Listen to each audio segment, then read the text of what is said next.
Quem que poderia ler a reflexão? Eu leio. Por favor. Cada povo tem sua névoa cultural religiosa. O nascimento em um determinado ambiente nos traz o sentimento de naturalidade das ações desse meio. Tudo que aí se desenvolve nos parece natural e dificilmente nos causa estranheza os atos aí praticados. Ao sairmos dessa névoa cultural e mergulharmos em outra, temos a possibilidade de aprender novos valores, assim como questionar aqueles valores e ações de onde viemos. O espírito investigativo e o despertar dos diferentes valores das culturas nos elevam acima da névoa e faz tornar-se transparente. Tá. Então a gente vive dentro dessa névoa cultural aí que está sendo colocada? Vive, né? Claro. A gente vive dentro dessa névoa. E aí a gente vai entender o porquê da estranheza, né, de alguém quando chega aqui, né? Eu fico imaginando quando a gente chega num mundo ou num outro, num ambiente, né? Então, por exemplo, aqui quando você fala, a Patrícia vai fazer lá uma menção a alguém, e o cara fala, mas você tem que falar aqui dos autores espíritas.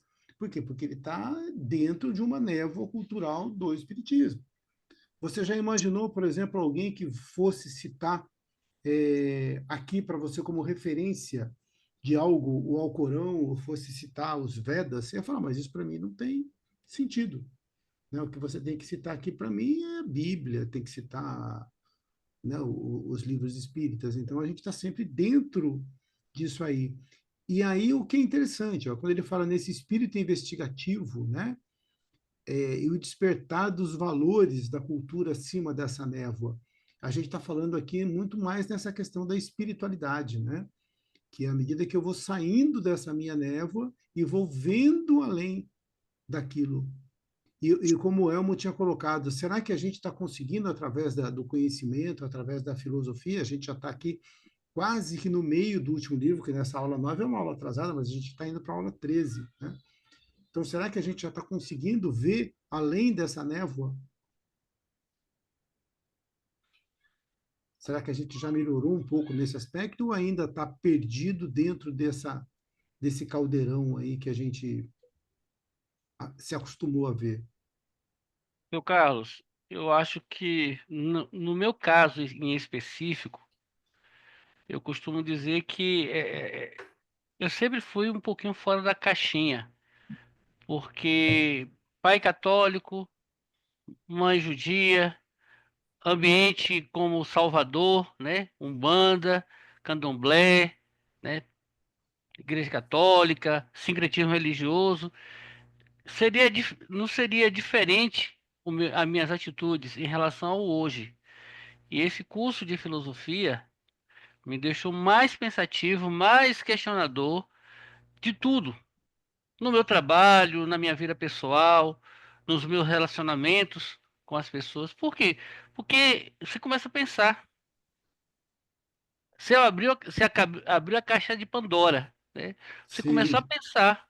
E quando você começa a pensar, você começa a olhar, ter um olhar crítico com tudo. E esse olhar crítico lhe faz questionar, lhe faz dizer, poxa, peraí, não é bem assim. Será que não tem uma outra forma de se pensar?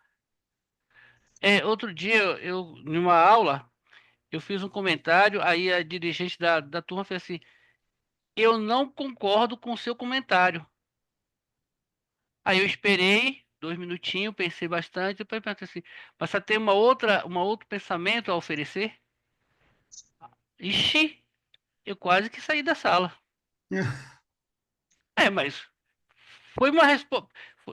Eu tenho que tomar cuidado com isso, mas foi assim, foi um ato tão assim, para mim automático, em questionar. Eu fiz um comentário. Tudo bem que podia ser de encontro ao que a pessoa, mas ela não ofereceu nada, ela só não nenhum, concordou. só não concordou. Ah, Aí eu falei assim, mas tem uma outra visão, tem um outro pensamento? Então é isso. Infelizmente, nós começaremos a questionar muitas coisas. É claro que eu tenho que me policiar aonde eu vou fazer esses questionamentos, mas uma infelicidade da minha parte, né? Porque parece que soou para ela como uma afronta, né? Como dirigente da turma, ela se sentiu afrontada com o meu comentário e ela disse, eu não concordo com o seu pensamento. Tudo bem, mas você tem um outro pensamento a oferecer? Isso seria para mim seria uma coisa tão óbvia, mas como não teve, é só não concordo e acabou, beleza. Aí E fiquei calado. outra, e a questão também, né? Porque a gente às vezes já teve uma vez, a filosofia ensina isso para a gente. Eu já passo para você, Patrícia. Eu estava fazendo uma aula numa casa aqui em São José, e aí eu falei alguma coisa, alguém levantou a mão e falou assim: eu não concordo com isso. E eu continuei a palestra. Eu falei, ah, beleza, então, ok. E continuei falando. Aí, quando acabou, a pessoa virou para mim, uma outra pessoa falou, nossa, eu achei interessante, porque a pessoa falou que não concordou, e você, beleza, e continuou o assunto, né? Porque ela não tinha nada a oferecer, ela só falou que não concordava também. É, E aí eu falei, então, tá bom, se ele não concorda, paciência, né? E vamos seguir. Porque não adianta, porque às vezes é só opinião, né? É só opinião. Então, se falta de você não. entendimento. Falta de Falta de entendimento. entendimento. Ah, Sim, mas no caso do meu caso, a pessoa era dirigente, eu pensei que a pessoa iria tentar elucidar, dar uma outra visão, sim, tentar até mostrar para mim que eu estaria talvez com o pensamento errado. sim, sim. Mas não ofereceu E nada. só isso, só não concorda, Ah, acabou. aí tá bom. Fazer o quê? Patrícia, Eu, diferente do Elmo, eu também sempre tive fora da caixinha, porque eu nunca acreditei em nada, entendeu? Então, por ignorância mesmo, por falta de conhecimento, por falta de estudo. E depois que eu entrei na doutrina espírita, que eu comecei a estudar, que eu comecei a ir atrás, que eu comecei a entender. E o curso de filosofia, para mim, foi o que realmente me tirou essa névoa, não total, porque eu acredito que eu tenho muita coisa ainda para aprender, mas já me tirou aquela cegueira que eu tinha de não acreditar em nada, de eu achar que não existia nada além disso daqui que a gente está vivendo. Então, o curso de filosofia, para mim, é um divisor de águas, assim como foi a escola de aprendiz do Evangelho. Eu tenho aprendido muito, e essa névoa realmente tem cada vez mais ficado transparente. que bom, que bom. Mais alguém quer falar um pouquinho aí sobre isso? Vamos lá, então, para a nossa introdução. Quem quer dar uma lidinha aqui na introdução para a gente? Eu posso ler. Pode ir. 9.1 Introdução. As civilizações antigas tiveram suas narrativas sobre seu passado e sua criação. Essas histórias e contos foram sempre transmitidos verbalmente de geração a geração. O divino e o transcendente estão fortemente vinculados a essa gênese. O Deus não só operou no início, como também lhes transmitiu verdades e conhecimentos de forma revelada. Surgiu assim a escrita e a literatura religiosa de cada povo. Entre estes podemos citar os mesopotâmios, os egípcios, os hindus, os chineses, os hebreus, os gregos, os celtas, os incas, os maias e os astecas. Deus se manifesta aos mestres, aos sacerdotes e aos profetas, transmitindo-lhes as leis, os comportamentos e os conhecimentos. Neste estudo, vamos focalizar os Vedas, escritos da civilização indiana, a Torá, escritos sagrados da civilização hebraica, e o Alcorão, escritos sagrados da civilização islâmica. Muitos desses escritos se transformaram nos livros sagrados de cada povo. Bacana. Então a gente vai tentar entender um pouquinho, né, como que vieram surgindo essas culturas, como que isso tudo foi formado aí nesse arcabouço cultural aí que faz com que a gente possa ter esses livros sagrados aí de cada religião, né? Torá, os Vedas, Alcorão, né? A própria Bíblia, que depois vocês viram uma aula só da Bíblia, né? Para a gente poder entender como funcionam, né, esses livros sagrados e também Não é o nosso caso aqui, mas a própria doutrina espírita, é claro que ela não considera livros sagrados, mas ela também tem aí a sua base, né? O Pentateuco de Kardec aí, que não está, para nós espíritas, ele não estaria exatamente dessa forma, mas que tem também um significado muito grande, né? Que depois a gente vai ver isso de maneira posterior. Quem que poderia aqui ler os Vedas, esse 9.2? Eu leio Por favor, João. os Vedas, o Vedismo, a Vedanta. Num passado remoto, a base do conhecimento hindu era o escutar, Shruti. O Shruti é tudo aquilo que é escutado, é a tradição oral. Os Vedas se formaram através desses contos. Originada da raiz sânscrita, Vid, que significa conhecer, saber. A palavra Veda é o conhecimento completo revelado. Segundo a tradição hindu, esse conhecimento foi revelado no início da criação, aos primeiros mestres pelo próprio Criador. O primeiro deles a receber a mensagem foi Dakshinamurti. É isso, Posteriormente, Dakshinamurti. posteriormente, a transmissão foi do mestre ao discípulo. Portanto, a origem não foi humana. Os Vedas são as escrituras sagradas de várias religiões da Índia, principalmente do Vedismo, Brahmanismo e Hinduísmo. Sua origem data de 3.000 anos antes de Cristo, mas na forma escrita data de 1500 a 1200 antes de Cristo. É a mais antiga literatura indo-europeia. As primeiras seções da obra são o Rig Veda, composto de hinos, rituais e oferendas às divindades. É conhecido por Livro dos Hinos. Trata-se dos hinos de louvor aos deuses da natureza, principalmente ao deus fogo. Em seguida, o Samaveda contém melodias e cânticos.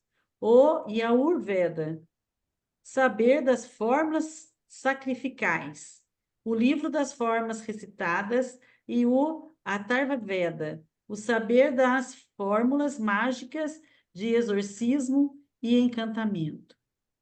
Essa imensa literatura, constituída de dezenas de livros e milhares de poemas, hinos, lendas, mitos e narrativas, contém de extraordinária beleza e elevação espiritual. Páginas com caráter enigmático, com frases indecifráveis, passíveis de toda forma de interpretação. Também existem páginas extremamente pobres de significado literário, moral ou mesmo religioso. Posteriormente, foram acrescentados à coletânea vários comentários retirados de diversas escolas filosófico-religiosas. Cada um dos Vedas é dividido em coleção de mantras, Samhita, explicações de palavras e texto, Brahma, textos para os renunciantes, Aranyaka, e finalmente textos que tratam do absoluto, Brahman,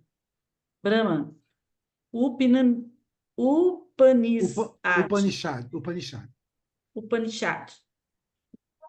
Para melhor compreensão dos textos védicos, surgiram manuais auxiliares denominados Vedangas e os Upavedas.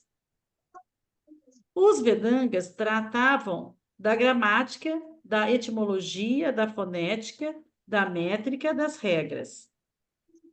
Os Upavedas, ou suplementos dos Vedas, tratavam da ciência da vida, da medicina, da ciência do manejo do arco, da ciência da música e da arquitetura. A essas tradições, do início da cultura hindu, dá-se o nome de Vedismo, cujo traço fundamental é o conhecimento e o manejo das forças ocultas da natureza. As forças do mal atuam fortemente sobre os homens e a magia é o meio mais seguro de neutralizá-las, obtendo o apoio de boas graças dos poderes do bem. O Vedismo estabeleceu na Índia o regime de castas. A importância que a casta dos sacerdotes, brahmanes, Brahmanes. foi foi adquirindo, fez com que o Vedismo, aos poucos, fosse substituído pelo Brahmanismo. Chamamos Vedanta a filosofia que se originou dos textos védicos. Tá, então aqui a gente está tendo uma ideia, né, desses Vedas, que a gente vai ter uma noção aqui que vem aqui de 3.000, mais ou menos, antes de Cristo. Então, é uma cultura bastante antiga, uma cultura que começa de forma oral e depois de 1.500 a 1.200 é que ela vai começar a ser colocada na forma escrita. Então, a gente vai ver que a maioria dessas culturas, elas vêm sempre da forma oral. Vai passando, né? E aí, depois é que a gente vai ter essa parte mais escrita. O que é importante, né, a gente entender aqui, né? Que muitos desses textos vão ter muito significado, mas outros talvez não tenham. Né? Ele coloca aqui que tem algumas que não têm, alguns textos que não têm, que são pobres e que não têm muito significado, que não têm muito sentido. Mas se a gente for olhar também a própria Bíblia, a gente vai ver que tem muitas coisas que, no meu entendimento, tem significado e no outro não tem. Né? Então, isso é algo meio subjetivo também, né? Até porque a gente está fora dessa cultura. Então, tem muita coisa aí que talvez a gente não consiga mesmo, não tem essa condição, né, de entender. Então, eu penso que seria uma coisa para a gente poder olhar dessa forma e não com esse olhar aí de quem está fora, né? Mas o olhar de quem possa estar ali dentro, né? Aqui no final, a gente vai ver que ele estabeleceu o Vedismo, estabelece na Índia o regime de castas, né? E a importância que a casta dos sacerdotes, dos brahmanes, foi adquirindo, fez com que o Vedismo, aos poucos, fosse substituído pelo brahmanismo. Eu fiz aqui um apanhadozinho, deixa eu ver se eu consigo mostrar para vocês, né, sobre essa questão aqui. Ó. Então, o que a gente pega do Vedismo? Né, ó? Então, essa religião dos povos védicos, praticada entre 1500 e 500 a.C., baseada nos Vedas. Os textos mais antigos da Índia, e era centrado em rituais sacrificiais. Tá? Então, a gente está vendo que isso aqui tinha muito a ver com aqueles sacrifícios que depois, mais tarde, a gente foi ver também, né, lá naquele judaísmo antigo, né, da época de Jesus, né, conduzido por sacerdotes que são os brahmanes. Né, e os deuses que a gente vai ter, ó, Intra, Agni e Varuna eram adorados. E o brahmanismo, ele é uma evolução do vedismo. Né? E aí o que acontece? Esses brahmanes, essa casta dos brahmanes, ela passa a ser uma classe dominante, ela passa a ter uma influência muito grande. E aí, dentro dessa casta, a gente vai ter conceitos aqui como karma, dharma e samsara. Quem pode dizer para mim o que é isso? Karma, dharma e samsara.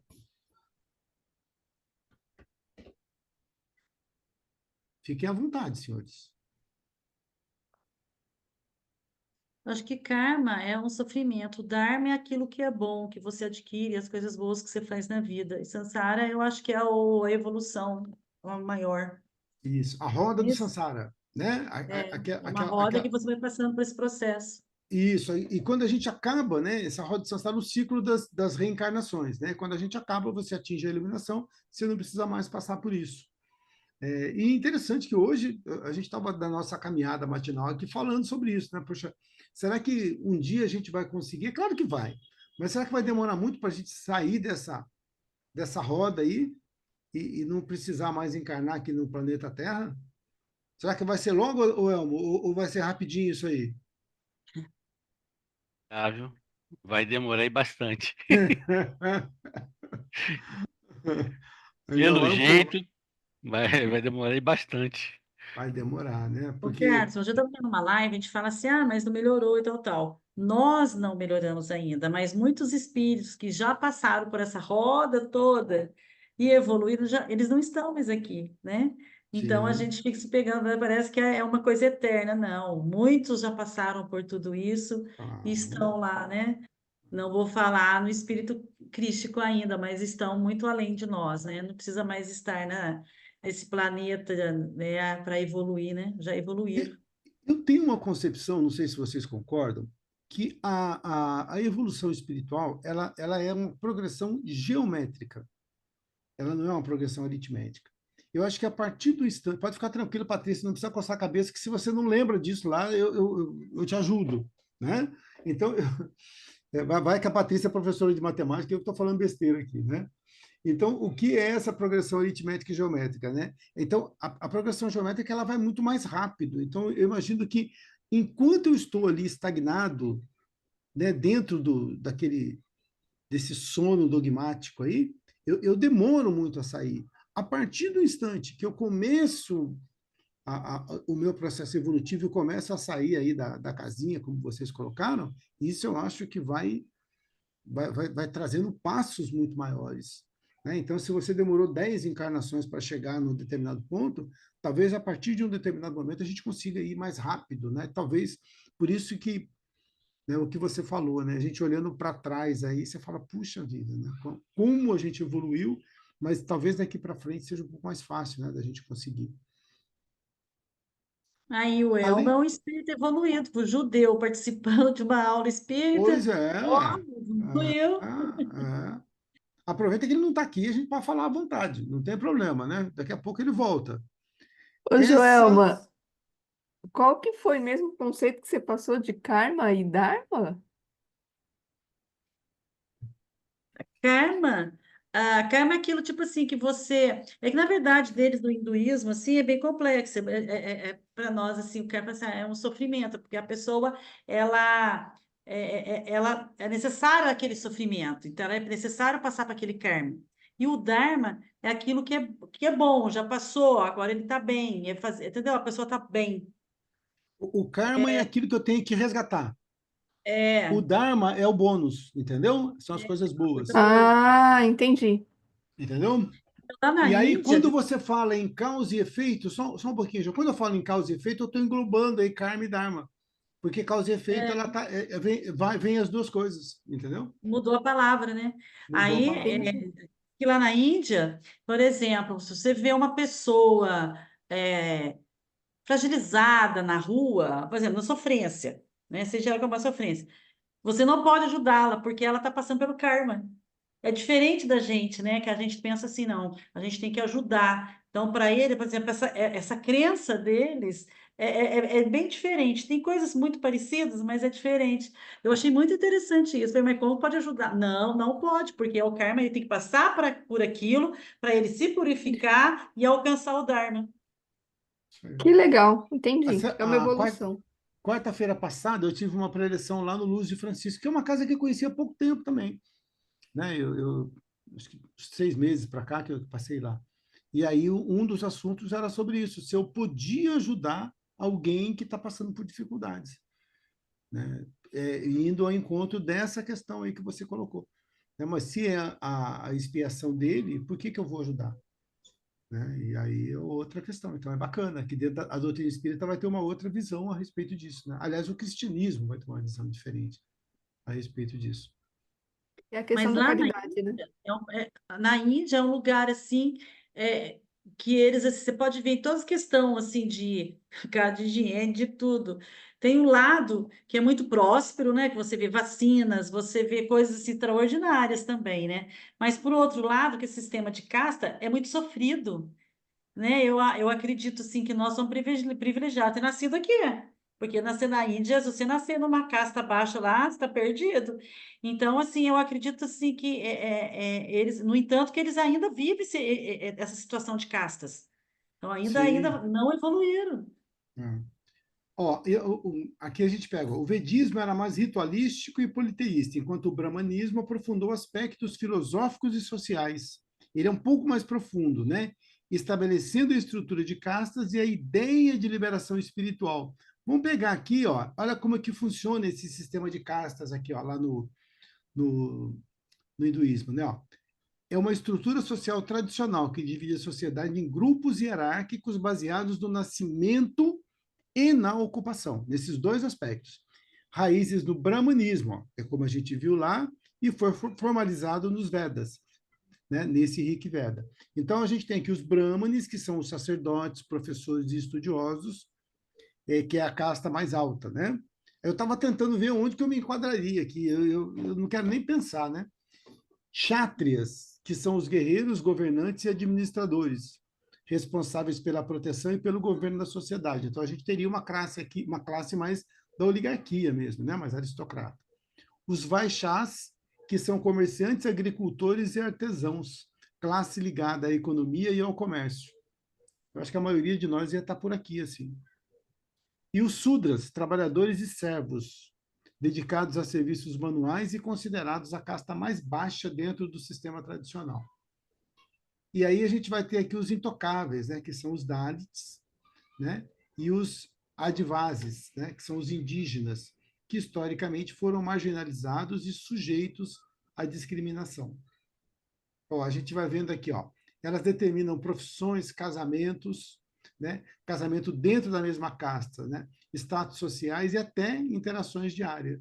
Isso foi abolido em 1950, mas ainda tem uma força muito grande até hoje, principalmente mais para o interior. Quando você fala em Mumbai, Nova Delhi, né, que são cidades do porte de São Paulo, é claro que isso já talvez não seja tão predominante, mas quando você vai mais para o interior, aí, segundo algumas pessoas que já estiveram lá, eles falam que ainda é muito forte. E mesmo em alguns cantos das grandes cidades, a gente ainda sente um pouquinho disso aí. Ok? Vamos voltar, então, lá para o nosso textinho.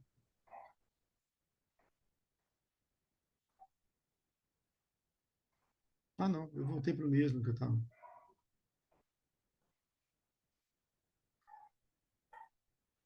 Alguém quer colocar alguma coisa sobre isso? Tranquilo? Vamos lá, então. A Torá e o Talmud. Quem quer ler esse trecho aqui para gente? Aqui seria bom se o Ramo tivesse aqui, mas ele deu uma saidinha aí, não tem problema. Depois a gente... Eu leio. Vamos lá. A Torá e o Talmud.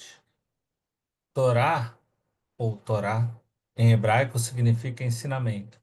São escritos sagrados, doutrinas, leis e narrativas essenciais do judaísmo aceitas como revelação divina da verdade. Em sentido restrito, o nome Torá refere-se ao Pentateuco, os primeiros 5 livros da Bíblia que se acredita ter sido revelado a Moisés no Monte Sinai. São eles: Gênese, sobre a criação do mundo; Êxodo, sobre a fuga dos hebreus do Egito, sua permanência na península do Sinai e sua chegada a Canaã; Levítico, livro dos rituais e da legislação sagrada; Números, sobre as contagens constantes do povo hebreu durante sua peregrinação; e Deuteronômio, conjunto de regras sociais. Todas as sinagogas judaicas têm ao menos uma cópia do Pentateuco escrita à mão, em rolos de pergaminho, e sua leitura é parte importante da liturgia judaica. Por vezes, o termo Torá pode incluir também as compilações da lei oral, os estudos e tratados de leis e de ética. É, entretanto, o Talmud o livro que reúne as tradições orais, as leis judaicas e seus comentários. O Talmud é dividido em 4 livros: Mishnah, Tratado de Leis e Ética; Targumim, Midrashim e comentários. Foram escritos entre o século III a.C. e o século V depois de Cristo. O Talmud representa a expressão da lei oral, complemento da Torá ou lei escrita, da qual, em certa medida, é o comentário. Existem 2 Talmudes ou 2 procedências desses escritos. O primeiro deles, o da Babilônia, e o outro de Jerusalém. Muitos, porém, foram os escritos, os comentários e os estudos sobre a história religiosa dos judeus, e muitos destes também se perderam ou foram destruídos na história do homem. Em Paris, em 1242, Foram destruídos pela primeira vez, oficialmente por iniciativa da Igreja Católica, vários exemplares da literatura rabínica, os quais enchiam 24 carroças de escritos da história judaica. A partir de 1322, na Itália, ocorre nova destruição de literatura judaica. O grande iniciador do judaísmo, porém, foi Moisés. De gênio impetuoso, não admitia o simbolismo zoológico politeísta dos egípcios, nem tampouco as práticas e ritos populares. Moisés adquiriu grande notoriedade e prestígio sobre o povo, assim se tornando a figura central do judaísmo. Ele foi consciente ao estabelecer na terra uma religião monoteísta. Assim, a Torá e o Talmud são um conjunto de ensinos, regras e conceitos religiosos que, no entender de Edgar Armond, formou a religião mais intransigente, mais nacionalista e mais fanática que se conhece, lei que até hoje perdura sem alterações, guiando e unindo os judeus espalhados pelo mundo inteiro. Você vê que o Edgar Armond ele faz uma crítica forte aqui, né, Um aos, certo preconceito até, né? né? Então ele fala que a Torá é o conjunto de ensinos, regras e conceitos que, no entender, formou a religião mais intransigente, mais nacionalista e mais fanática. O que vocês acham disso? Ah, eu penso que é bem separatista e meio egoísta, né? No sentido do que Deus escolheu, o povo escolhido, quer dizer, e o resto do povo do mundo que existia não servia para Deus? Então, eu penso assim que eu não entendo muito do judaísmo, a não ser que a gente estuda só o que está ali, né? E, mas eu também cheguei a, pensei, né? Penso que foi assim, não sei também. É, Moisés, tem toda aquela história, que ele foi achado de no cestinho, parará, morreu lá, enfim. Até que ponto tudo isso também não pode ser uma alegoria, né? E ele andou por tantos outros lugares. Será que ele não teve tantos conhecimentos? Porque você vê muitas coisas escritas no Velho Testamento que é parecido. Tem, parece que quando você vê os Vedas, vê algumas coisas assim, tem algumas lógicas, tem algumas coisas parecidas, história da criação do mundo, muda alguma situação, né? Então, assim, eu penso assim, que existe verdades velhas calhadas de novas, né? Eu sempre tenho essa frase, assim, que eu acho bacana. Mas eu penso que, não sei quem traduziu isso também, né? Porque tudo que a gente vê foi falado, oral, e não sei quando, não sei aonde alguém escreveu, né? Também tem essa interpretação, essas coisas todas, né? Mas eu penso Então, se, isso. se você pegar, por exemplo, os próprios evangelhos, eles têm uma certa tradição oral, né? Porque muita gente, por exemplo, muitos dos evangelhos foram escritos bem depois de Jesus, né? E naquela época talvez não tenham sido escritos na sua integridade. Depois, né? Então, essa tradição oral é muito comum, né? Nos tempos atuais. É do Antes de eu dar o grego, direito de aramaico, resposta, né? oi? As línguas também. Tinha uma parte que era grega, de outra parte que era aramaico, depois, enfim, né? Isso. Então, acho que as, É. as traduções também, né? Sim. Mas o Elmo tá doido para ter o direito de resposta aqui. Vamos passar para ele esse direito de resposta. Vamos lá, Elmo. E é bom que você ajuda a gente a entender um pouco do judaísmo também. Vamos lá, pode É, ficar à vontade. na realidade, é assim, o que eu apenas gostaria de comentar é essa fala aqui do Edgar Armond. Uhum. Respeito muito a pessoa que foi, né? O quanto ele contribuiu. Mas é como nós falamos no início da aula, né? É um comentário. Eu não vou discutir o fundamento, mas vou discutir o comentário. Altamente preconceituoso. Eu não sei o quanto ele conhecia do judaísmo para ele ser tão intransigente. E, infelizmente, hoje, em alguns comentários, quando eu lembro quando eu estava fazendo aí que estava falando sobre o livro do Redentor, algumas vezes eu questionei algumas informações que estavam sendo colocadas ali e que parecia não dizer com a realidade. E a resposta que eu sempre ouvi, né? É assim, o Edgar Armand escreveu dessa forma, vai ser assim, acabou. Só Pronto. sei que foi assim, igual lá do filme lá. Não discuta, não discuta, porque você está aprendendo e nós temos o conhecimento. Beleza. Sim. Então, eu vejo, voltando ao início da aula, que nós temos muito preconceitos. Nós somos cheios de preconceitos. E por que isso? Porque alguém que nos falou, e nós damos crédito a essa pessoa. E aí vai ser aquela sucessão de situações, né? O seu Carlos, ele é um excelente expositor, então tudo que ele diz é 100% verdade, inquestionável. Ou o seu Ricardo Melo, tudo que ele fala, pelo conhecimento que ele tem, a gente não pode nem sonhar em questionar. Então, parece que as coisas vêm dessa forma, né? Parece que vem trazido isso no nosso DNA. E isso é prejudicial. Aí é que eu falo que quando a gente começa a aprender a filosofia, a filosofar, a pensar, a sair da caixinha, nós começamos a ter problemas. Por conta Uhum. disso, a Joelma fez um comentário correto, né? Será que tudo aquilo que nós embasamos os nossos ensinamentos nos evangelhos e nas cartas de Paulo e os demais são de fato aquilo? Nós temos reprodução. Uhum.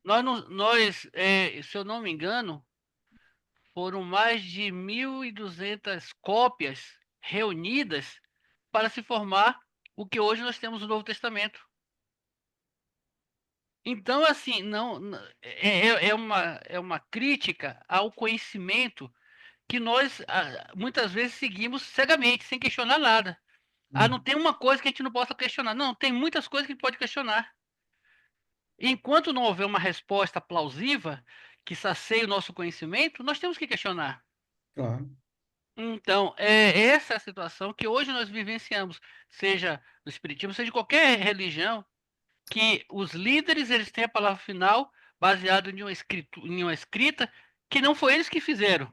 Uhum. Então, eles estão reproduzindo uma coisa que não pode ser questionada? Pode, tudo pode ser questionado. É Com isso. certeza, com certeza. Patrícia. Eu acho, amo, que não precisa nem saciar o nosso conhecimento, né? Mas se saciar o nosso coração, né? O nosso sentimento, né? Eu acho que já vale a pena. Assim, eu que venho de não acreditar em nada, hoje eu digo que é melhor acreditar em algo e ir questionando, e ir estudando, e ir procurando, do que não acreditar em nada, sabe? É, quantas coisas não acalentaram o meu coração, sabe? Essa proximidade com a divindade, com Deus, com o quanto não acalentou o meu coração, a minha vida, sabe? Então, assim, é por isso que eu não concordo realmente em ter essa divisão, né? Porque cada um, dentro da sua possibilidade ali, dentro da sua do seu conhecimento, ele vai acalentando o seu coração, ele vai chegando mais próximo do divino, ele vai chegando mais próximo de fazer o bem, mesmo que o bem lá é diferente do bem daqui, né? O bem lá na Índia não ajudar a pessoa, é diferente do bem daqui, mas ainda a essência é o bem, é o amor, é o respeito, é a compaixão, né? Então ainda é melhor, Né? Então, né? mas será que essa colocação, só um parênteses, que, como a Joelma colocou, será que isso é um ensinamento realmente dos Vedas ou é uma interpretação que foi dada para aquele ensinamento?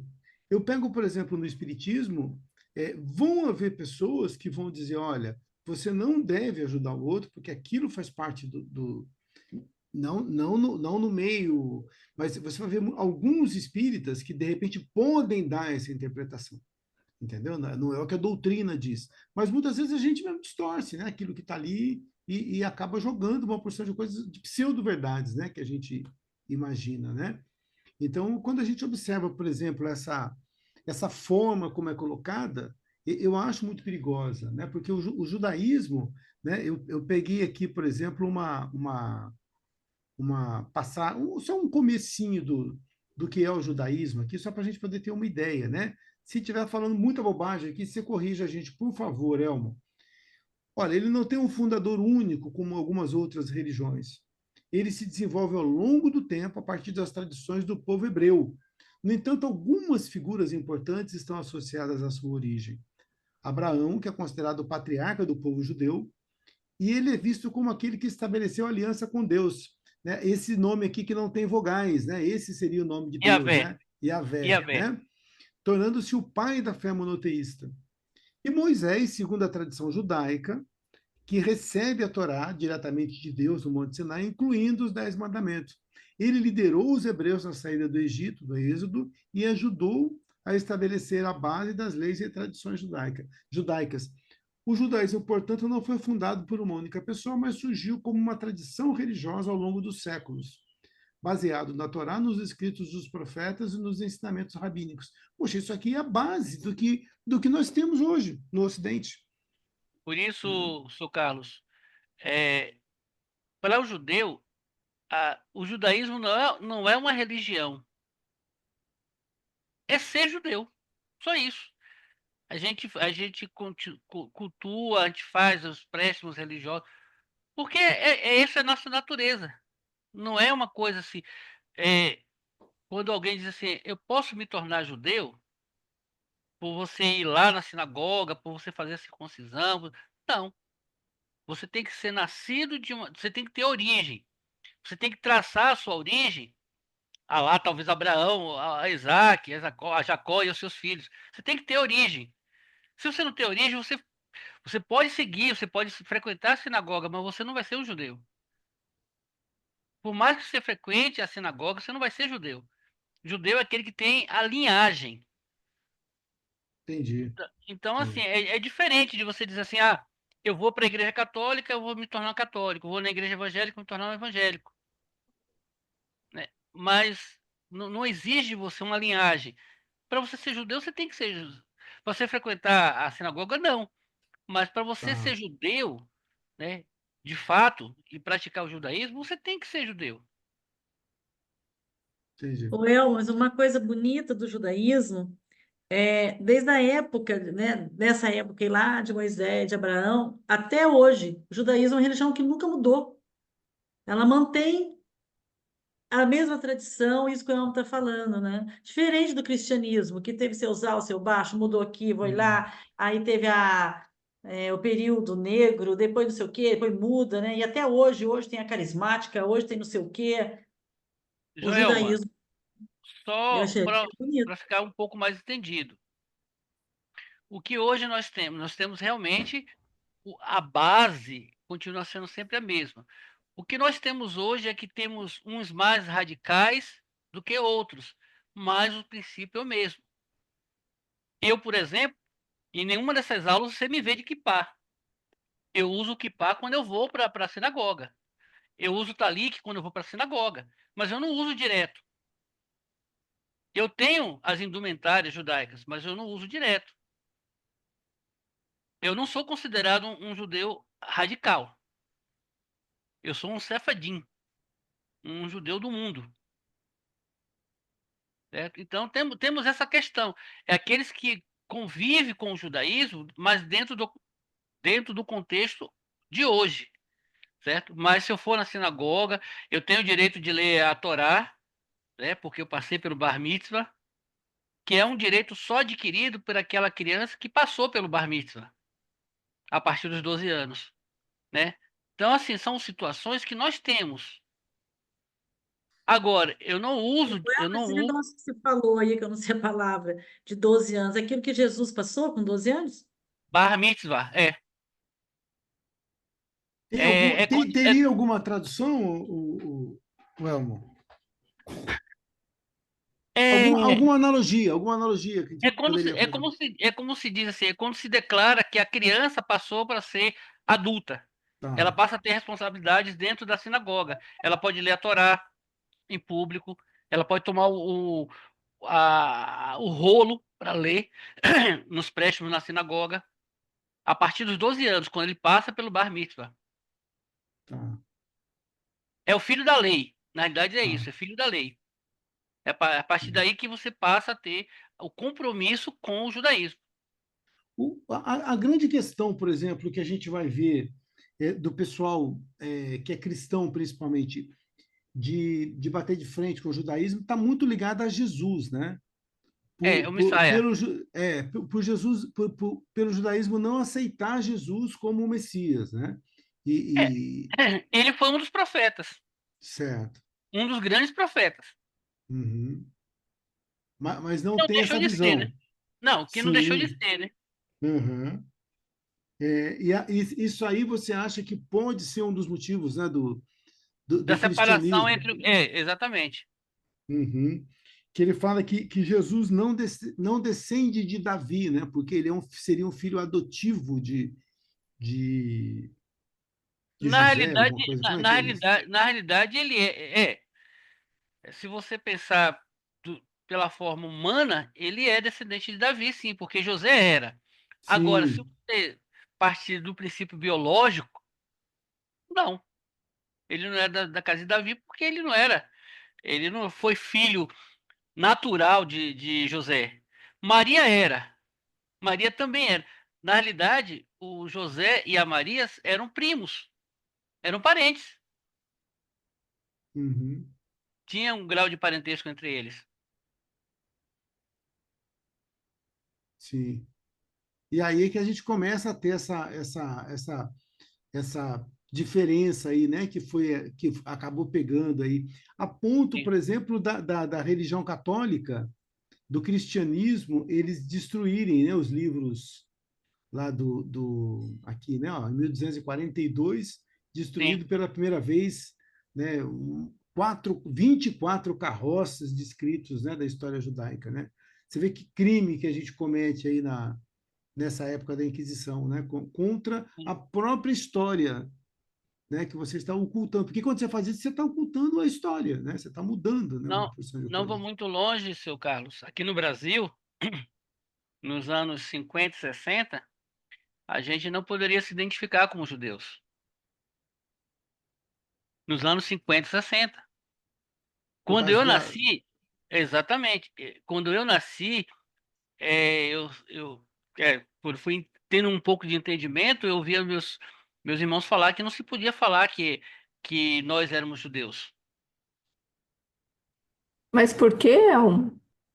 Por causa de perseguição. do Hitler. Não só do Hitler, mas assim, para muitas pessoas, ser judeu era um bicho de sete cabeças, era de outro mundo. Tanto que assim, hoje eu sou muito reservado nessa questão de ser judeu. Aqui no Brasil ainda. Por conta dessas perseguições, dessas coisas. Mas você sente algum tipo de preconceito ainda hoje? Olha, sim, ainda assim, o Brasil ainda é um país muito preconceituoso nesse sentido. Porque ele é muito católico, muito cristão, né? E ainda eu acho que deve ser por Talvez isso. Mas, gente, olha, eu hoje, lembremos, hoje, lembremos daquela nossa aula que não sei quem foi que estava ministrando, que quando nós falamos assim, se Cristo voltasse hoje, como seria? Que a gente teve bastante discussão. Então, é a situação de hoje, né? É aquela situação hoje. Desculpe interromper, Patrícia. Você ia falar. não, eu falei que não precisa ir muito longe, né? Porque aqui em Pomerode, sei lá, 90% da população é luterana, é da igreja luterana, né? De Martin Lutero. Então, quando você fala também que você é espírita, a pessoa para até de conversar com você. Ainda é bem.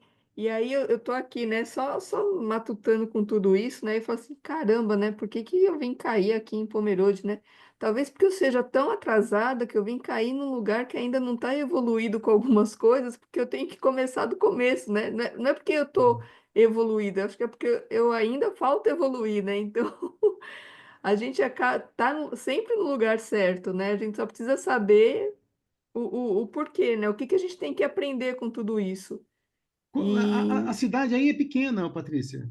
tem 35 mil Ah, habitantes. você é bem pequenininha. E eu ajudo ali, eu sou voluntária também na Rede Feminina de Combate ao Câncer. E Hum. aí, num dos primeiros dias que eu cheguei lá, uma moça que frequenta a casa espírita aqui falou assim: Olha, deixa eu já te dar a dica, já que é seu primeiro dia aqui. Você não fala que você é espírita, hein? É melhor você não falar. E eu comigo, né? Não vou falar se não perguntar. Se perguntar, eu vou falar. Não, não vou. Sim. Né? E assim vai ser, porque agora, porque o problema não é eu ser espírita, né? O problema é quem não está aceitando. Então, a pessoa é que tem que fazer um trabalho consigo mesmo. Eu aceito todo mundo. Mas E nem a gente sempre, tá dentro do Brasil, né, gente? Dentro do Brasil, estamos em 2025, mas né? nem sempre é assim, viu, Patrícia? Nem sempre é assim. Por mais que nós tenhamos entendimento, se a maioria não tem, nós somos uma ilha. E às vezes sujeito às marolas que eles providenciam para nós. Eu me sinto bem assim. Talvez isso fez com que me impulsionasse a aprender, a conhecer, a buscar conhecimento. Eu me sentia, em Salvador, eu frequentava a igreja e eu frequentava a sinagoga. Aí, quando eu cheguei a uma certa idade, eu tive, não, vou conhecer o candomblé, vou conhecer, porque, quer queira, quer não, é onde eu estou vivendo e é onde eu tenho que me situar, né? Eu sou negro, né? Na Bahia. Ah, você não é não é. Qual centro você frequenta? Centro de quê? Centro de candomblé? Centro espírita? Por quê? Ah, Porque a maioria da população baiana, soteropolitana, ela frequenta um terreiro e frequenta uma igreja, seja ela católica, seja ela evangélica, mas ele frequenta uma igreja. Então isso lá é muito nítido. E eu era o patinho feio da história, né? Então eu comecei a procurar aprender as coisas, para eu saber me situar, me colocar dentro dessa sociedade. e a hora que você sair de Salvador e ir para Pomerode, a gente está indo aí de uma diferença da água para o vinho, né? Em termos de Tô- sincretismo aí, É, né, uma diferença grande. eu trabalhei em uma cidade lá de Santa Catarina chamada Virmartsum, que é uma cidade tipicamente alemã. E eu tive bastante problemas por ser de uma cor escura. aqui também tem muitos alemães ainda, né? O pessoal fala alemão. A gente vai no supermercado, o pessoal tá lá falando as ofertas do dia em alemão. Puxa. E aí você fala, caramba, o que será que deve estar em oferta, né? Porque, né? Não, conta para mim também, né? Pois é, né? Alguém pode traduzir, né? Mas, e tem toda essa. É o que eu falei, gente, a minha sorte é que eu ainda sou essa branquelona aqui, né? E tenho olho claro, então, assim, a primeira impressão é a que fica. Aí te abre a porta, né? Mas só por conta disso também. A hora que você Uhum. começa a falar, o pessoal já pergunta: de onde você é? O que você está fazendo aqui? Quanto tempo você está aqui na cidade? Todo mundo É bem, questiona. é bem fechado. Diferente, por exemplo, de uma cidade como São José, que é uma cidade de porte médio, mas que é uma cidade que tem gente de todos os lugares, né? Então, com o Sim. sotaque que você chegar, ninguém quer nem saber de onde você é, porque tá todo mundo é de fora, né? Então, quando você vai para Salvador, por exemplo, né? Eles também, uma metrópole, então Eu ninguém está morei muito 4 preocupado. anos em Fortaleza, por conta do trabalho do meu marido, a gente morou 4 anos em Fortaleza. Lá é totalmente o contrário. Lá, se você não der o limite, a pessoa está dentro da sua casa, é tudo junto e misturado, entendeu? É É outra, bem, é 8 e 80. né? E aí essa graça do Brasil, né? Então esse encanto do Brasil é justamente isso aí. E quando a gente pega essa questão aqui do judaísmo, é justamente isso. Então eu, no meu entendimento, sei muito pouco sobre o judaísmo, a Alma está ajudando bastante a gente, mas é importante a gente notar que, para mim, né, como espírita, eu vejo o judaísmo como a base, né? É claro que podem ter sido cometidos excessos lá atrás por pessoas, não pela religião em si, por pessoas, mas como acontece no cristianismo, como acontece no espiritismo, como acontece em qualquer canto que se vá, né? Então, onde tem o ser humano, onde tem a mão aí do homem, aí a gente vai ter sempre casos desse tipo, É. né? E eu acho que é sempre assim, a ação fala mais do que qualquer coisa, né? Claro, claro. Então, por exemplo, a moça que vem fazer a faxina aqui em casa, que viu esse monte de livro, né, de Kardec, coisas espíritas, outro dia ela perguntou para mim, e ela é da igreja luterana, né? E ela perguntou, nossa, você é espírita? Eu falei, sou. Sou, faço a palestra assim, estudo isso, estudo outro. E ela falou, nossa, a gente tem uma visão bem diferente de quem é espírita. Eu falei, mas é a questão do conhecimento, né? De você estudar, de você saber sair, né, só da sua religião e conhecer as outras, né? Eu ainda É. estou conhecendo muitas outras, né? Estou fazendo esse curso que ajuda bastante. Como eu coloquei agora aí no chat, né? O Elmo é um presente de Deus para esse grupo aqui, né? Duvido Com que tenha tido certeza. outro grupo entre os 43 que tivesse Ah, bacana. Com esse certeza. conhecimento no grupo, assim, né? A cores e ao vivo, vamos dizer, né? Ah, eu estou até pensando em convidar o Elmo para ir lá no nosso programa de quinta-feira, o Fé e Razão, para ele falar um pouco Ah, acho super, super sobre. recomendo. Nós vamos conversar sobre isso depois, viu, Elmo? Sei lá, falar um pouquinho para a gente sobre sobre o judaísmo e sobre aquilo que o judeu passa aqui no E, Brasil, e de em todos os quinta-feira eu tenho sentidos. aula de estudo de médios, curso de médio. Mas vai ter um dia que você vai ter uma folga lá, a gente vai alinhar isso aí, pode ter certeza. Hum. Fala, Giovanni. Só algumas coisas, né, que foram ditas aí. Eu sei que a gente está num caminho aí da conversa, né? Não estou querendo também nem falar da religião alheia, nem contestar as coisas, mas algumas coisas, né? Joelma falou que acha muito bonito isso do judaísmo, né? Deles terem uma tradição muito forte e não ter mudado muito e tal. Eu acho que, de fato, assim, isso é louvável, né? Num certo aspecto, por você ter e manter alguma tradição. Porém, para nós espíritas, né, vai contra a lei do progresso, né? E é uma coisa que nós, de tudo que nós recebemos até hoje, primeira, segunda, terceira revelação, elas só vieram confirmar que a gente não veio mudar a lei, porque a lei de Deus ela é permanente, mas a gente veio aprofundar e tirar certas amarras aí, né, que foram colocadas ao longo do tempo e são necessárias porque a humanidade vai evoluindo aos poucos. Então, nessa evolução, né, passo a passo, é preciso que as leis sejam um pouco mais severas e elas vão se amenizando até que não precise mais de lei, porque o modo natural de agir é o modo, né, de um espírito elevado e evoluído. Nós ainda precisamos de muitas leis, né? Mas nós não podemos ficar amarrados a leis eternas, a condições pétreas aí de costumes, né? Tem coisas que são ligadas a costumes, simplesmente, não necessariamente é algo produtivo ou bom, né?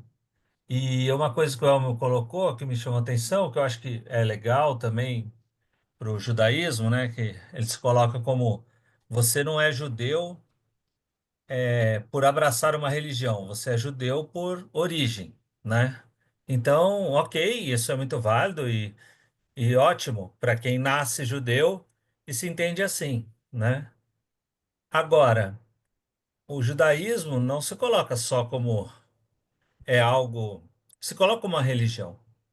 E se é dessa forma que você tem que nascer judeu para ser judeu, é uma religião excludente, que também é um pouco contrária ao que a gente acredita da universalização. Somos todos espíritos criados da mesma forma e evoluindo em diversas existências, né, para ser um ser melhor, né, para alcançar mundos melhores aí conforme a nossa evolução.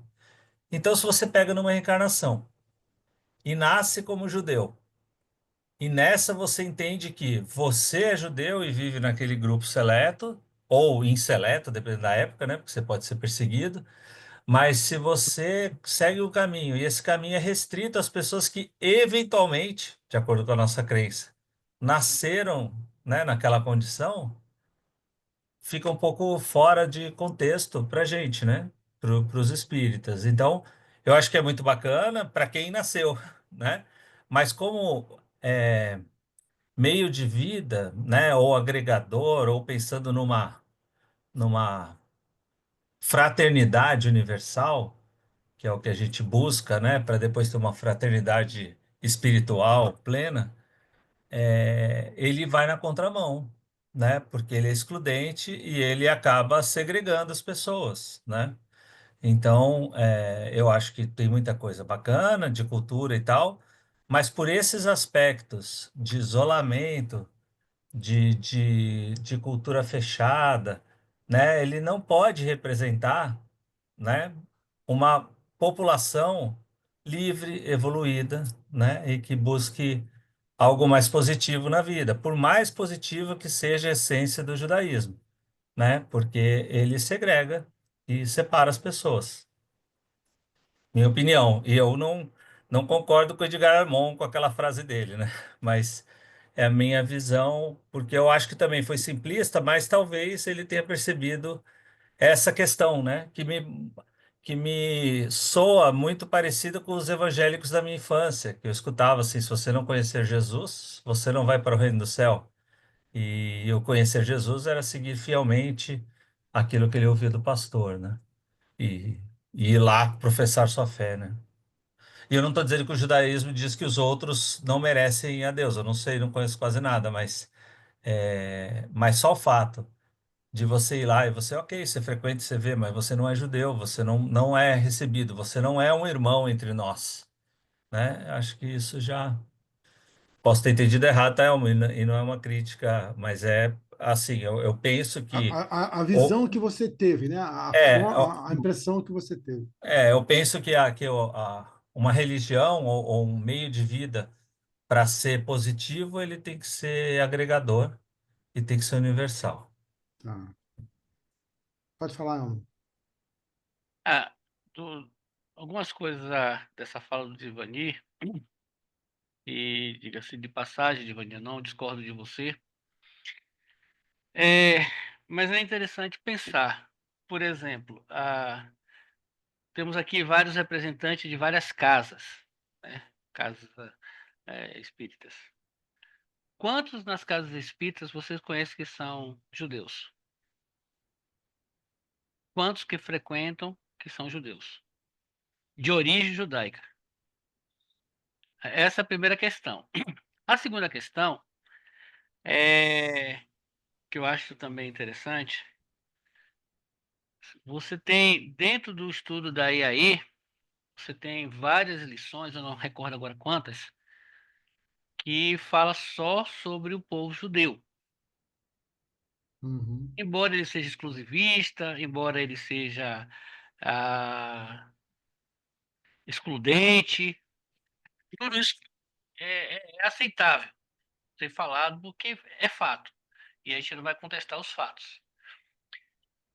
Mas uma coisa o judeu ele tem que ter tempo para evoluir. Ele está no processo de evolução dele também. Talvez no futuro não haveremos tantas barreiras ou não haveremos esse limitador, essa cerca que às vezes nós mesmos criamos por isso.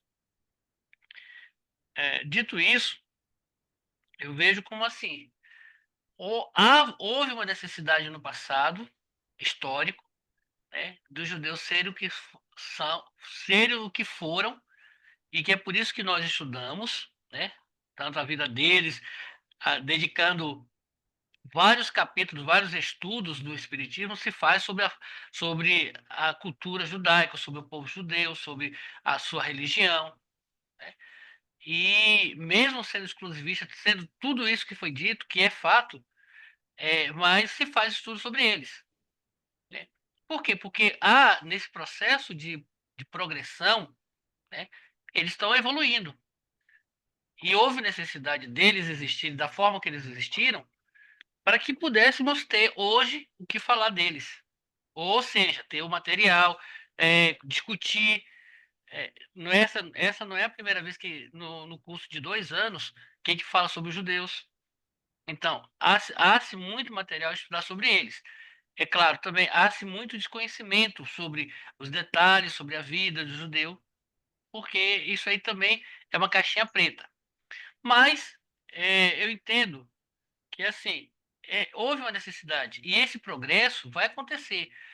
Talvez, né, quem sabe, um dia vai se ter uma fraternidade dentro das cidades judaicas de espíritas. Por quê? Porque é um processo evolutivo. Há muito conhecimento que eu trago do judaísmo, mas que eu também compilo do Kardec. Eu fiz teologia, né? E eu consigo concatenar muitos dos ensinamentos que hoje ditam a minha vida. Não por causa só dos ensinamentos rabínicos que eu recebi, ou dos ensinamentos católicos que eu recebi, mas todo esse agregado de conhecimento que está me fazendo hoje ser uma pessoa talvez diferente, mudada, ter um pensamento diferente. E isso aí realmente vai acontecer ainda com o povo judeu. Porque Uhum. eles precisam ser mais questionadores de certas coisas. Como eu já disse, eu não faço parte daquele grupo que são radicais. Mas eu continuo, eu tenho nascimento, eu não posso negar o que nasci, o que está dentro das minhas veias, das minhas entranhas. Eu sou judeu, não posso negar isso. É uma coisa inquestionável. Agora, a forma de pensar, isso vai passar. A partir do momento que a gente vai aprendendo, vai conseguindo conciliar as coisas, isso é um processo evolutivo. Eu penso que a evolução da religião em si é um processo muito complicado, porque dentro da própria religião existem muitas pessoas que não querem, que são aqueles caras mais conservadores, né? Então, se Sim, você pegar no judaísmo, ortodoxo. os mais ortodoxos, se você pegar dentro, por exemplo, do judaísmo, dentro do próprio cristianismo, do catolicismo, você vai ter todas essas dificuldades. Você pega a Igreja Católica, a dificuldade que ela tem para mudar lá uma coisinha, né? Porque é muito difícil dentro dela. Aí o que eu acredito, isso também é só a minha opinião, tá? Não estou falando em nome do curso, é que à medida que a gente, como espécie, como humanidade, vai evoluindo, naturalmente a gente, mesmo que a religião ela mantenha algumas amarras, as pessoas vão passando a ver de outra forma.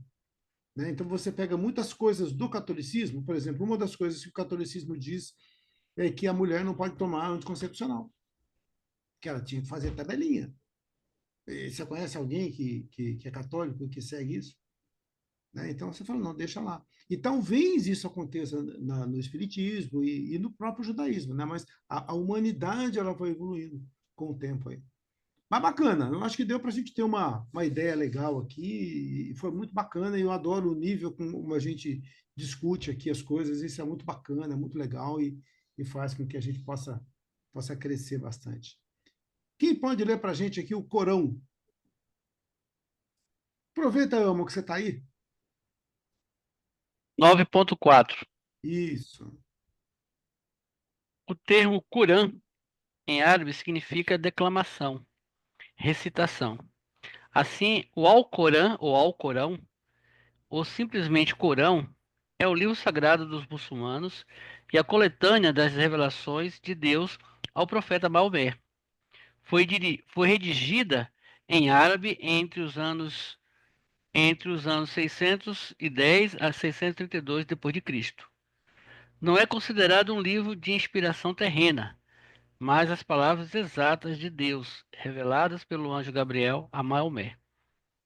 Apesar do Corão se referir à comunidade islâmica antiga, oferece orientação moral para os povos de todas as épocas e raças. Para os muçulmanos, é a fonte do direito, da moral e da administração.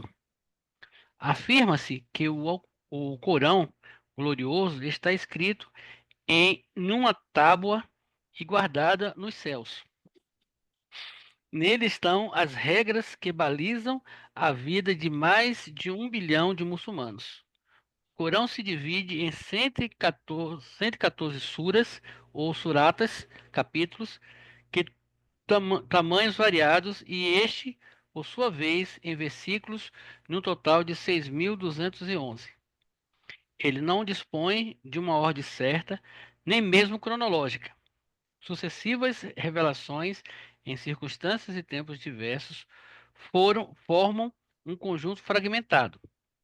É no Corão que os seguidores de Maomé vão buscar conselhos para as mínimas questões do cotidiano, desde a maneira de se vestir até receber convidados em casa. Sua redação definitiva se processou no templo do califa Utamã, genro do profeta, de 644 a 655, mediante reunião e seleção cuidadosa do material existente, em toda a sorte de instrumentos, desde pedaços de couro até omoplatas de camelo, nos quais os discípulos de Maomé haviam escrito o que ele ditava. Segundo a tradição, o texto original é imitável e intraduzível, e, por conseguinte, não existiria tradução fiel ao original. O Corão manda que os muçulmanos convertam os povos estranhos denominados infiéis e o façam empregando até mesmo a espada. Nas palavras de Edgar Armond, este livro, Corão, está longe, pela sua natureza e pelo seu conteúdo, de, de se poder comparar com os demais códigos religiosos do mundo, seja pela inferioridade dos conceitos, seja pela falta de elevação moral construtiva. Você vê que o Edgar Armond, ele estava mandado aqui o dia que ele escreveu isso, né? Ele falou, vou bater em Rapaz, todo mundo aqui, não ele tem... tá. Ele estava devendo para algum judeu aí. Ele tinha comprado. Rapaz, Ele, Desculpa, muçulmano... brincadeira. não, mas eu vou dizer uma coisa. É uma outra declaração infeliz. Desculpe vocês, mas assim, eu acho que é uma declaração infeliz, porque ele nem conhecia direito. Então, assim, Com certeza. quando você realmente é um catedrático no assunto, certas colocações devem ser consideradas. Mas quando você está apenas elucubrando as coisas, não dá para dar crédito. Outro detalhe também aqui, que eu acho que é pertinente. Lembra que a sua redação definitiva se processou no templo do califa Utamã, genro do profeta, mediante reunião e seleção cuidadosa do material. Aqui já perdeu, já criou-se um problema. Por quê? Será que todos tinham a mesma compreensão? Aí começam os problemas. Quando, se eu não me engano, foi em 590, não, foi antes, no Concílio de Nicéia, que o Papa lá reuniu um concílio para se definir quais seriam os livros chamados canônicos. Sim. Gente, quando faz uma coisa como essa, já perdeu totalmente a originalidade e a credibilidade. Por quê? Porque ali tem o eu, o ser humano, A conveniência, né? a conveniência. Ah, Ao passo que quando você fala assim, o profeta disse isso, e é atestado pelo profeta, o profeta disse exatamente isso, beleza. Ele recebeu uma revelação e aquilo ali é incontestável. Agora, a partir do momento que você contou aquilo que você ouviu, e o que você ouviu é realmente aquilo que você está falando, só isso. ah. E isso vem até dos evangelhos, né? Sim, Que o segundo Mateus, mas não é aquele Mateus que estava com Jesus, né? E é aquilo que Mateus contou para outras pessoas e que foi chegar para ser escrito é lá na frente. Então a gente tem todo um um processo. processo. É, Lucas nunca conheceu Jesus. não conheceu Jesus, exatamente. Marcos, que é o João Marcos, era sobrinho de Barnabé, que também não conheceu, era seguidor de Paulo. Isso. E Paulo também não Então, conheceu Jesus, então só João, só. né? E o Mateus, por se acreditar que o Mateus, aquele que escreveu, era o Mateus, o Levi Mateus, Ah. né? Então, Então, assim, é tudo, né, meio dessa forma aí, né? Então, em é, tudo a gente vai vendo essa conveniência e tudo mais. Agora, você havia, sabe o que...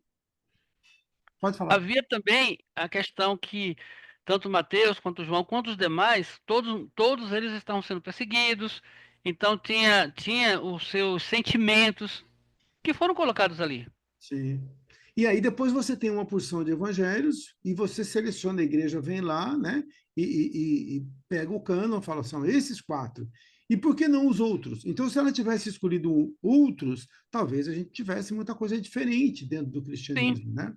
E a sim. gente vai ter aula, vocês não tiveram aula 13 ainda, né? Na aula Não. 13 a gente vai ver as questões das heresias, que tudo aquilo que estava fora daquilo que a igreja aceitava, ela começa a chamar de heresia. Então, para a gente poder fechando aqui, então o que a gente pode observar? Então, a gente tem essa conclusão aqui, né, do do Armon, e ele coloca 1 bilhão. Eu fui dar uma pesquisada, na verdade, hoje é 1,9 bilhão. É quase o dobro do que ele foi colocado. Nós temos quase 2 bilhões. E a pergunta que eu coloco é a seguinte: se isso está longe, como ele diz aqui, daqueles que são os códigos religiosos do mundo, então a gente teria, por exemplo, quase 1/4 da humanidade seguindo algo que está fora daquilo que se colocaria como dentro, né, desse conceito um pouco mais elevado. Então, será que isso não seria útil também, de uma certa forma, esses ensinamentos, para aquela população que está ali? Será que não seria aquilo que aquela população precisaria? Né? Senão a gente cai na história do Tostines aí, né? É aquilo que ela precisa ou isso foi dado, por isso que aquela população é assim, né? Mas então eu imagino se a gente tem tanta gente no mundo e é a religião que mais cresce, né? O islamismo, né? O que será que isso significa em termos de humanidade, né? Se essa é a religião que mais cresce e ela tem tanta coisa que estaria fora daquilo que se coloca como o ideal, como revelação divina, então eu não sei até que ponto, né, também que a gente poderia olhar para a nossa própria cultura. Não sei se eu fui claro. Conclusão. Cada civilização apresenta de forma mais ou menos organizada os seus escritos sagrados. Esses perduram até nossos dias, formando a moral, a ética e os conhecimentos transcendentes de cada povo. É isso que eu estou querendo dizer. Então, se eu tenho uma cultura lá que aceita isso, é porque a moral e a ética daquela população ela é formada pelo Alcorão, mas de uma certa forma essa população aceitou isso também, porque ela está imersa, né, àquela cultura.